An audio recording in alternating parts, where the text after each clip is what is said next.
Alcindor is with us as well, a PBS NewsHour White House correspondent. Also watching with us, former Missouri Senator and former prosecutor Claire McCaskill, and Michael Eric Dyson is here. He's a distinguished university professor at Vanderbilt. He's the author of the book Long Time Coming, Reckoning with Race in America. We hope to get to talk about that, but we're just in a 5-minute break here, and I wonder, Claire McCaskill, if you could put your former prosecutor hat on and tell us where we are in this point of the closing arguments. Well, watching this reminds me of what it felt to sit at that table and listen to defense lawyers make their close, and you just being so anxious to stand back up and rebut. And that's what the prosecutor is going to do now. The prosecutor is going to walk this jury back through what the law is and what the evidence is. I got to tell you, from my perspective, this defense attorney, I don't think he did his client a lot of favors. For one thing, he rambled and went on and on and on and on, rather than just focusing on his most powerful arguments briefly and strongly. It's almost like he just kept trying to throw stuff up against the wall to see if something would stick. And jurors sense that. He only has to get one juror to hang it. In other words, to make it be a hung jury with no result. But I didn't think he was particularly effective because he just talked too long. He reminded me of senators talking too long.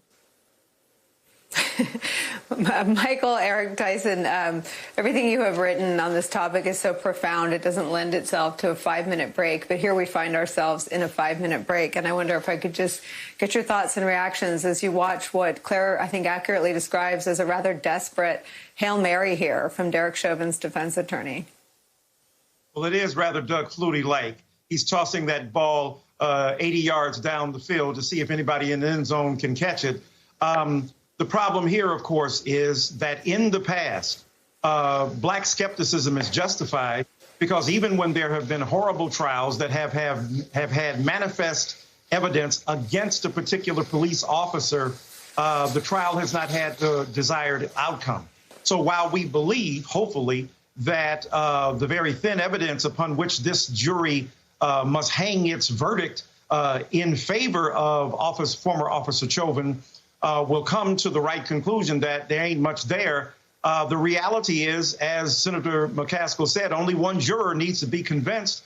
And these technicalities, this blizzard of technicality that the defense lawyer has put forth, the hardening of the arteries, the narrowing of the path through which the blood flowed, a kind of amateur, cardiologist there, it only takes one to be dissuaded. I think, however, so far, the defense doesn't have much to work with, and it is shown in their paltry and really malnourished defense for Mr. Chauvin. So Michael Eric Dyson described a flurry of technicalities. That is precisely what's playing out in the courtroom. The judge is listening to a debate over one such technicality. The jury is not in the room for this. Let's see if we can listen in. To